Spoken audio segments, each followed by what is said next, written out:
Thank you so much, Mark. And thank you, Mark, for giving us a breakdown of Impact Africa and everything that's happening here. Also, Libby, I should mention that I am a product of Impact Africa Network. I must say I came into Impact Africa very much unexperienced. And yes, this is where I am now. It's been 1.5 years. So it's been a good ride, learning to do the hard things for sure, but also the simple things in the best way. Yes. So thank you, Mark, and welcome, Libby. Welcome everyone to PTOW Women Conversations. This is a place where the conversations are designed to inspire a new generation of female leaders, and we're so happy that you're here. And today we have Aileen Montet, who will be my co-host. I will let her introduce herself as she welcomes Libby. So I just want to quickly introduce Alteryx. We have a fantastic opportunity of learning of a company that has been around for 25 years. So Alteryx is an American computer software company. The company products are used for data science and analytics. The software is designed to make advanced analytics accessible for any data worker. And they believe that data is everyone's business. So I want to quickly invite Olivia to introduce herself and just let us know about her journey, who she is, and then we'll pick it up from there. Thanks. Thank you, Aileen, very much. Thank you, Victoria, as well. And I'm excited to be here today. As you mentioned, my name is Libby Duane. I am Chief Advocacy Officer and also co-founder, one of the 3 co-founders of Alteryx. And to your opening, Aileen, yes, we've been at this for 25 years, and it has never been a more exciting time to be in this field of data analytics, because we are truly serving the world, because data is everywhere.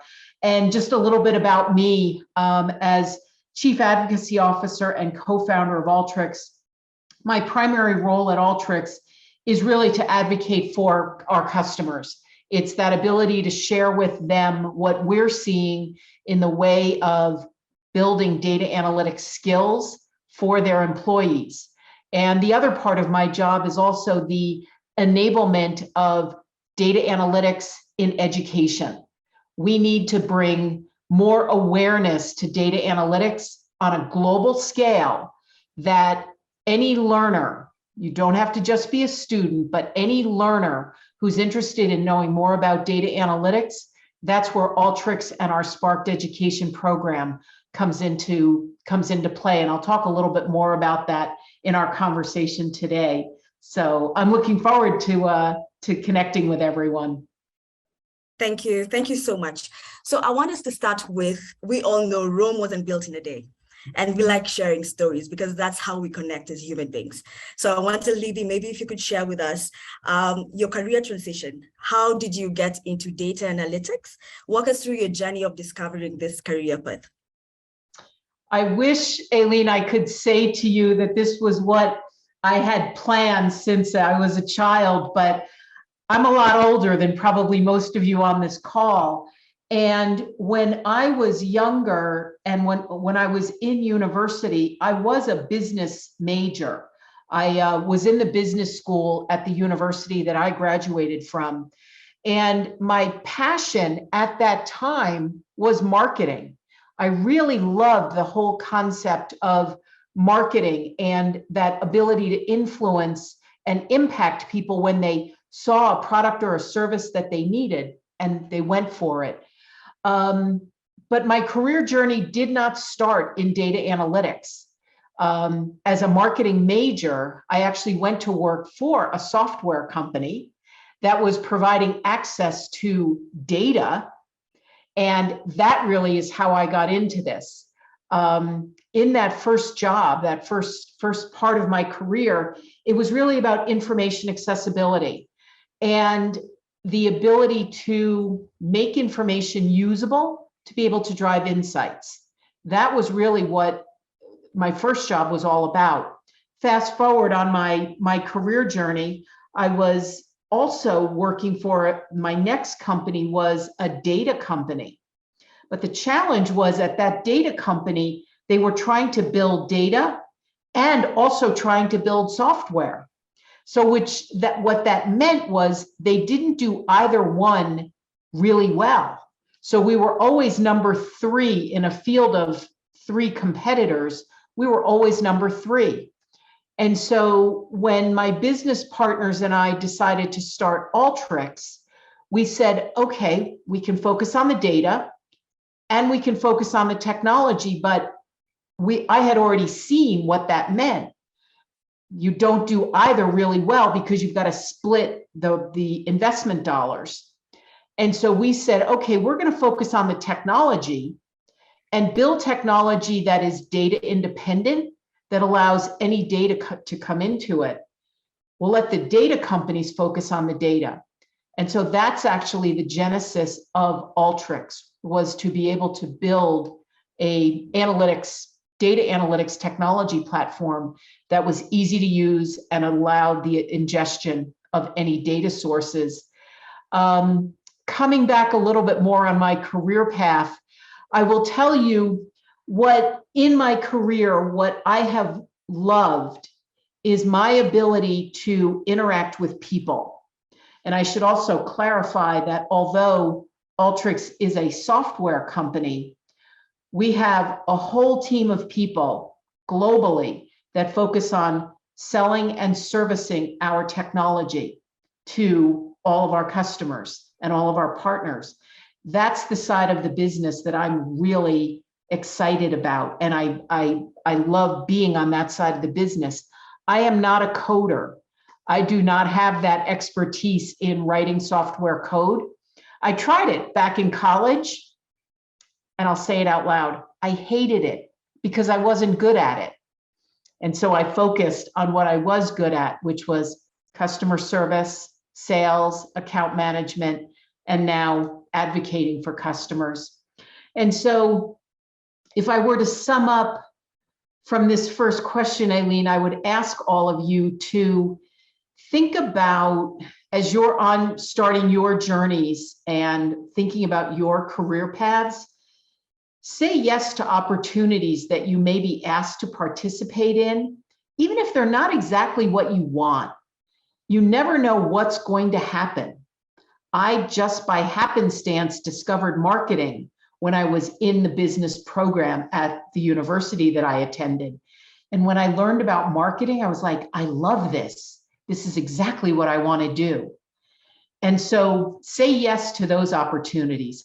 Say yes, even if you think you only have part of the skills, because one of the things that, and I'll speak to the women in the audience today, one of the things that we as women tend to do is we look at a list of requirements, and let's say there's 5 things on that list. And we're going to say, oh, I'm really good at 3 of those things, but those other 2, I don't really know anything about. And you're going to lean back and say, I can't participate because I'm only good at 3 of the 5 requirements. Don't do that. Lean in. Take that chance to develop those skills and be willing to learn more. And then the last thing I'll say is focus on showing what you can do. Don't be afraid to over-deliver. And also be open to possibly changing direction or changing the project as you're learning more and you're starting to drive insights. Be willing to pivot if you need to. Those are definitely the things that I've learned, because my career path has not been, from first job to where I am today. It definitely took a lot of turns and twists, and be comfortable with that. Right. I mean, Libby, when you're talking, I'm just realizing how much what you're saying actually resonates with a lot of people who are from Impact Africa, and most people in here actually. So because we took the opportunity, and the environment that we're in actually allows us to learn on the job. You're told to go and talk to people, talk to customers. What are you going to do? And you did something like, I don't know what you did, but you have to talk to customers. You have to do that. You have to do the work. So it's very exciting to hear you talking about how it panned out for you. It worked well for you because you realized then what you really loved, what you really enjoyed. So it's very encouraging. And I'm sure for most people here, they're encouraged actually. So, and I must say, Libby, when I was in school, I studied music. And right now, I'm actually in, the partnerships and donor relations side, and I'm working on a project. So it actually really resonates with me and with many people here for sure. So yeah, I'll just go right into the next question. So you mentioned about a program, Libby, the Spark Ed education program, the program that you're talking about that gives, that was on a mission to give young people data analytics skills. So I just wanted you to tell me, why is there a need to introduce such an education to people, to young people, especially before even joining employment? Yeah, I love the question, Victoria. Data, let's just start with data. And everybody says, well, Libby, what do you mean when you say data? And I'll reference things that we all can relate to. When we're on our mobile devices, every time you send a text message to someone, or you open up an app and you do something, maybe you make a reservation for dinner, or you are communicating with your employer, there is data getting generated with every click that you execute when you're on your mobile device, as an example. But data is everywhere. And what companies are realizing globally, by the way, this is a global conversation today. Companies everywhere in the world are understanding that those data that they are using, that they're generating, are driving value, can drive insight to the business. And so the need for people to develop a level of comfort and that ability to work with data is growing exponentially every day. And so we at Alteryx said, we have to take on the responsibility of bringing awareness to data analytics as a skill, as a job required skill now. It's no longer a job skill for just a few people. It's not just for, let's say, computer science majors or information management majors or cybersecurity professionals. It literally applies to everyone. And so at Alteryx, I sat down with our CEO about 2 years ago, or coming up on 2 years ago, and we were talking about our responsibility as Alteryx, as a leader in data analytics technology, to bring awareness to this job required skill that people are lacking in. And so this is an opportunity for everyone in the audience today to learn more about data analytics. And that was the genesis, Victoria, of the launch of our Sparked Education program. And the Sparked program is really designed to enable the learnings for data analytics. And so in the Sparked program, we offer the program to every educational institution in the world. Today, we have more than 830 institutions that are Sparked customers. We have more than, and we're doing this across 45 countries around the world. And what's happening is the students are learning more about data analytics, and they're learning in a real world environment because they're using modern analytics software, solving modern questions with modern data. Because the other thing that needs to happen is people have to understand that data has gotten very big.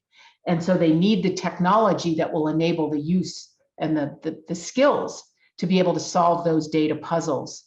And the last thing that I'll say about Sparked is that it's available to anyone. And you don't have to only be in university. You heard me just saying that we're in over 830 universities around 45 countries. Yes. But if you're a career changer, or you're thinking, I want to develop my analytics skills because I might be looking for a job in the future that could require this. We also provide the free software, just like we do provide free software to the universities. We also provide free software to the career changers. So if you go to the Alteryx website and go to alteryx.com/sparked, you can get started there and read more about the program, and also get access to the free software licenses and the free learning curriculum that we provide. Thank you so much, Libby. That's very informative. And yes, we will be checking it out. Libby, one of the things that we do at Jenga, and I think we've had this conversation before, is offer data science. And I was reading an article that was saying, data was very owned by IT departments for a very long time. I know in Africa and in Kenya, that was the case. You want some data, you go to the IT department.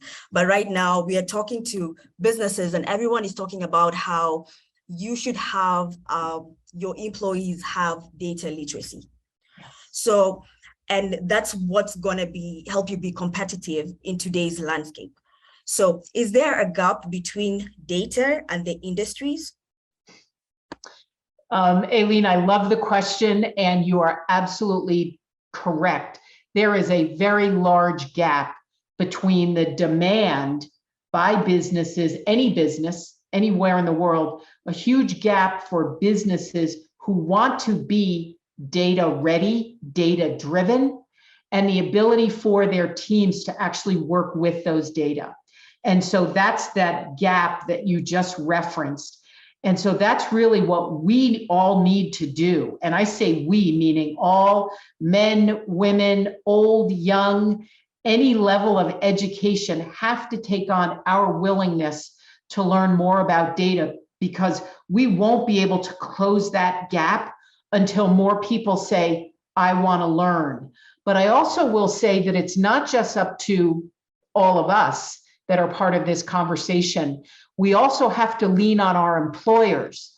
Our employers have to be willing to invest in their teams, give them the time to take these programs. For example, join the Sparked program and learn more about data analytics, because when employers say, yes, I want you to learn this, they're giving their employees that ability to then take on that learning journey. And that's what's going to help close this gap in the data analytics space.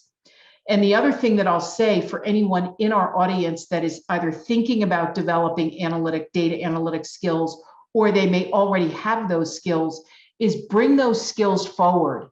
Talk about your skills, talk about what you know, talk about what you're capable of, because that will bring awareness that you have these skills, and it will help you and your employer be able to do more with data. Thank you. Yeah, that's very clear. And I know in the audience, just before we join the conversation, there's a company that does marketing and that's joined this conversation and has had everyone in their department join this conversation. And that was the main question. So thank you so much for answering that. Yeah, well, and I'll add on to that, Aileen, knowing that we have a large marketing group listening. Everybody thinks that marketing is all about creating beautiful, creative ads. That is absolutely part of marketing. But I will tell you, and I'll speak from what I know here at Alteryx, our marketing teams are all metrics driven. They are all data driven. Yes, they put together amazing Alteryx branding campaigns, and they put together amazing customer events and prospective customer events. But all of that is driven by data. And so we have to be able to measure our performance. In this case, from a marketing perspective, we have to be able to measure those campaign performances, because we don't know, should we be doing more of that or less of that? Is it getting more attention or not getting any attention? How do we know that? Because it's all data driven. And so whether you're in marketing or supply chain or the human resources department or in the accounting team, every team in a company is using data to be able to answer questions. And so that's where, when we enable our skills, we're going to be able to help not only grow our own career paths, but also help the performance of the company. Yeah. Libby, I must say, I'm sure most of the people have been nodding in the audience, thinking about how you talked about how data should be metric driven, everything, because I know Mark is always telling us how he always asks us questions based on metrics, actually. Yeah. And I must say, this is one thing I actually learning to do at Impact Africa. And I'm actually so glad that there's such a program, because, well, like for most of us, when you grow up, it's just do it until it works, but like, you do it and it's not working. People are asking you questions and you don't even understand because you're working hard, right? You're working hard, but there are no results. So it's very important for data to be backing up some of the decisions, most of the decisions that we make. And I'm so glad that we're talking about data today. So I'll just go to another, unless Libby, you have something to say, I'll just go straight to something else. And I must say, for the audience, if you have any questions, please let us know. You can interact with the guest. Yes, don't be shy. So Libby, I want to talk about your journey, especially as a woman. Please allow me, because this is part of it. So you've been a co-founder at Alteryx for 25 years. And there's a survey that we found where it's from the Global Gender Gap Report, and it says that approximately 15 to 22 women are in data science field, So that gap is actually very small. And I just want to know how you were able to navigate your way in this field. And I know, and maybe how are some of the ways that you're encouraging more women to join the field? Yeah, I love the question, Victoria, because one of the most important things that we see around data analytics and data science, and really any conversations around data, is the more creative the conversation, potentially the better the results. And what I mean by that is when you bring a diverse set of people together in the conversation who have had different experiences, different learning journeys, and they can start to brainstorm and work together, that diversity creates potentially better results. And so to your question around myself navigating this field, I have run into roadblocks over this 25-year journey where there have been places or conversations where I realize these folks don't want to listen to me. They might want to listen to someone else that I work with. They may feel more comfortable working with a man, or someone may feel more comfortable working with a woman. The conversation, though, for me has always been, so long as I am aware of what the roadblock is, how do I work around it? What is the right solution? And I've always been confident to not take it personally. If someone doesn't want to work with me, I don't take it personally. I say, I'm sorry they don't want to work with me. Let's find the right solution. And so for me, it's really been around thinking creatively around how do we solve for the question that's in front of us. And so to navigate this field, for me personally, let's identify what the problem is, realize that I can't potentially solve a bias that this person may have towards me. And they're probably not directing it at me personally because they may not even know me, but they don't want to work with me. I'm okay with that. Let me find the right solution. And it may be, let's bring somebody else into the conversation and let them see if they can move it forward. On a higher level, though, going back to the conversation that we had around this data analytics skills gap, as data-driven people, we have to be willing to work with diversity. And when I talk about diversity, Victoria, for me, it's not just a men and women conversation. Diversity takes in all aspects of us as human beings. It's every demographic that you can think of. It's age, it's education, it's race, it's ethnicity, it's psychographic questions. How do you think about something? It's experientially driven. So I'm from the US, you are from Kenya. We have different experiences. We probably also have a lot of very similar experiences.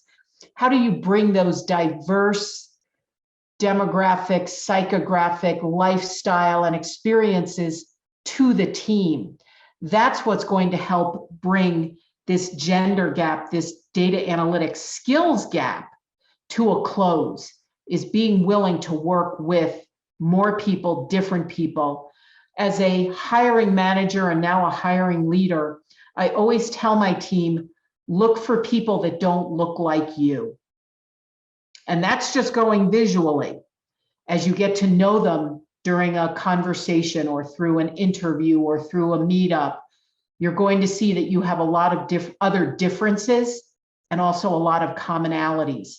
That's what we need to be looking for to help close this data analytics skills gap and be welcoming to diversity on our teams, diversity in our projects, diversity within our companies. Wow. You've mentioned something that touches, I think, the heart of Alteryx. We are yet to learn about it, but you've talked about how you recruit diversity, how you look at things. I know in 2021 that Alteryx was named among the most innovative data science companies in the world. So I know among you and your co-founders must be very excited. I'm very proud of that moment. But what I would like to know mostly is, like, what would you say accrued to that success? What led to that success for Alteryx? Oh gosh, Aileen, that is a big question. The first thing that I will say that we never lose sight of at Alteryx is the reason we get to do what we do is because we have amazing customers. And our job is to ensure that we can enable them with the right technology, the right support, the right skills, learning skills, to ensure that they see success. And that success is measured in the value that they're driving for their companies. It's not about us. It is truly about them. And so to your question, Aileen, the culture at Alteryx is very much focused on our customers. And I'll also say that when you carry the title of customer, you could very well be a coworker, an internal customer in another team. And one of the things that I always say when I speak to our new hire boot camps every month is that every person in this company has a customer. Some of us have customers that are external to the company. They work outside of Alteryx. Others of us serve people inside of Alteryx. We have internal customers. And that, I would say, is probably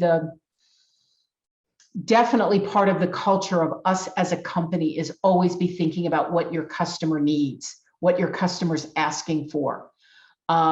That is a very, very big part of our culture. And that's actually what enabled us to receive this very, very prestigious award.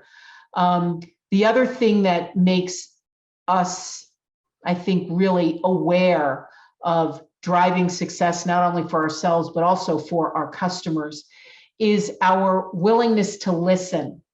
We have to be willing to listen to customers, ask them how things are going, ask them what they think we do well, but more importantly, asking what they want us to improve, and be willing to hear them, understand what they're asking for. And the other thing I'll say is we don't always say yes, but if we're going to say no, we have to tell them why. It may not be part of the plan. It may not fit into our direction, or it's on the roadmap, it's coming in 3 months or 6 months or whatever the timing is. And so that is the other part, is our ability to listen and hear what our customers say. And the last thing on this point, and I'll close this out, is, as I said just a moment ago, we don't say yes to everything, but we have to be willing, when we ask our customers for their opinions, we have to be willing to reply and provide them feedback. I'm sure we all have filled out surveys in one form or another, and you never hear from the company again. You've given them critical feedback, you've given them your opinion, you've given them your experience, and you never hear from them again. And you don't see improvements, or you don't see changes. That is one thing that we at Alteryx said we were never going to do, which is ask customers for feedback and not provide them an answer. And so that's really a big part of our culture, is being able to listen and hear what our customers are saying, and where they're seeing success and where they may be looking for more support from Alteryx. Libby, I must mention, most of us here are actually learning to build companies. We're all working on various projects here at Impact Africa Network. So this advice is actually going a long way to helping us understand, the metrics of customers and what helped you be named, amongst the most innovative companies. So thank you, Libby. You've mentioned that we should focus on the customer and never send them questions or surveys and not give them feedback on what they've said, if they've told you, because their feedback is actually more important to us, than what we can tell them, Yes. So yeah, it's very important, and we really appreciate the advice. We don't always have to say yes, but when we say no, you can give a reason. Yeah, so it helps your customer to connect with you, to understand where you're coming from and the solution that you're trying to provide. So I actually have one audience question. So one of our audiences has asked, you've talked about new hires, boot camps, and they would like to know a little bit about your hiring strategy and how you're able to retain the top talent that you get from your new hires. Yeah, well, and the first thing I'll say, Victoria, is that it's a lot of hard work, especially in today's environment. Recruiting the best talent and investing in those new employees is a significant part of what we do. How do we recruit the best talent? Oh gosh, a lot of it is word of mouth. One of the things that we do have here at Alteryx is a recruiting program. And so if a current employee knows of a colleague or a former colleague or a friend or maybe an alumni from the university that they graduated from that they think is going to be a great fit here at Alteryx, we actually pay a bonus for every internal reference that's hired at Alteryx. So that's the first thing, is using our pool within the company to hire the next best talent that can join Alteryx. But that's not the only thing that we can do, because there's only so many friends or former coworkers that can be hired. We also spend quite a bit of time investing in the hires that we make. As you mentioned, I spoke about boot camp. We send every new employee, literally every new employee, from the C-level all the way through the organization to these boot camps. And actually next month, we're going to be bringing them all back in person for the first time in more than probably almost 30 months. And the investment in bringing people together in these boot camps is to help them learn, to help them understand what their learning journey is going to be at Alteryx, but also helping them know that they're not alone, that they're in a pool of 30, 40, 50, 60, 70 other new hires, so that they develop these relationships across the organization, because none of us work in a silo, none of us work by ourselves. And so we want our new hires to work across. And then the last thing I'll say about recruiting from bringing in that talent pipeline is that as leaders, as you're thinking about businesses that you want to start, or businesses that you want to build, or teams that you want to be leading, always be recruiting. Always be thinking about who are people that you would want to have on your team or in your company. Everybody thinks, oh, I wrote this job description and I've just posted it on LinkedIn, and okay, now I'm going to wait for those resumes to come in. You're never done recruiting. I've been recruiting every day for 25 years, literally. And so always look for best talent and look for it in places that you might not think to look first. I'll give you a real world story. I was standing in line at the airport This goes back about 3 weeks ago. And one of the security gentlemen was very, very engaged with all of us who were kind of walking through the line, slowly pushing our suitcases before it went through the screening. And I said to him, he was just very engaged and he was very happy to be there. And for those of you that have experienced airports, that's not always the experience of employees that work in the airport. This guy was really happy and engaged and chatty and conversational with all of us passengers. And I said to him, I said, "Are you in school?" He said, "Actually, I just graduated and I'm studying. I graduated with a video gaming development degree." And I said, "That is great for you. And if that is not something that you want to do in the future, if you decide it's not really your path, you might want to think about a job in hospitality because there's some great organizations that would benefit from your skills." And so I'm always looking for new people to be recruiting or who may fit into Alteryx, no matter what walk of life they're in right now. So bottom line, always be recruiting. Fantastic. It's amazing you just mentioned about recruitment because I was very curious about my next question. You know, what qualities do you look for, especially for people who are looking into getting into the data science field, maybe the C-suite level positions? Oh, gosh. Yep. Well, the thing I will say, Aileen, is that data science is literally going on in every department. And so whether you are thinking about developing skills in, I just spoke about human resources teams or marketing teams or supply chain teams, every department in a company is looking for these kinds of skills or looking for this kind of talent. And so from a development perspective, data science applies to every department. And so if you're already in one of those teams, think about developing those skills. As a C-level, you mentioned how do we obtain that position? You may be looking for a title like a Chief Data and Analytics Officer or a Chief Data Officer. You have to be ready to lead that culture of data, and you have to view data as an asset that's going to drive insights for the business.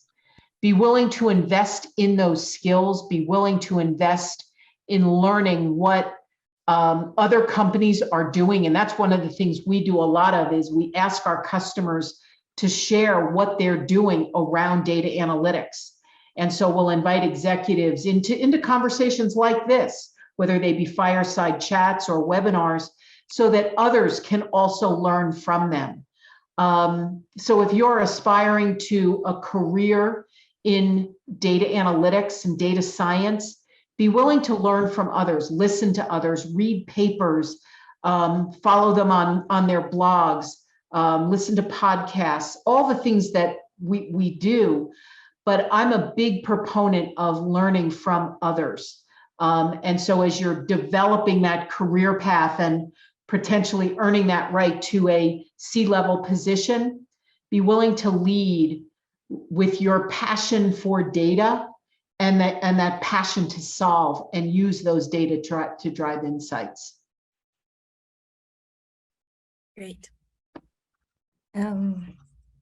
So Libby, we are almost out of time. It's almost time to go. It's felt like just like 2 minutes, but it's wonderful when you're learning, and thank you, Libby, because you really are making your answers relatable. So we're really learning a lot from you. Thank you so much. And just as we're planning to finish this conversation, we have one more audience question. So they've asked that how do you navigate scaling your culture, noting that your team has been growing for 25 years, it's been growing. So how do you navigate growing your culture? Yeah, and you just said, Victoria, a key word, and that is continue to navigate to grow it. We will continue to grow as a company. and some key elements that we as an executive team do follow. We look at the diversity of our organization across all lines of business, every team. And we will continue to look for diverse talent on our teams. And again, I'll say diversity is not just about men and women. It's all of those demographics, because the more diverse we are as a company, the better our solutions, the better our technology, the better our support is of our customers. And we deliver that in the products that we deliver to customers and in the ways that we support them. And so we never lose sight of that, and that diversity of us as an organization will continue to help drive the value that our customers see from the technology, that the data analytic technology that we deliver, and all of the support services that come along with that. And the last thing I'll say is, coming back to the conversation we touched on around diversity, is the opportunities in data analytics are absolutely tremendous. As I said a few minutes ago, these are global initiatives that we're seeing with our customers truly around the world. And we want to be able to enable the learnings. And so for anybody that's on the call or that listens to this chat, think about what skills you want to develop. You know, when Mark talked about 10, 10, 10 for 2030, we are all on a journey. Life is a journey. And so if you haven't figured out what you're passionate about, that's okay. You will figure it out.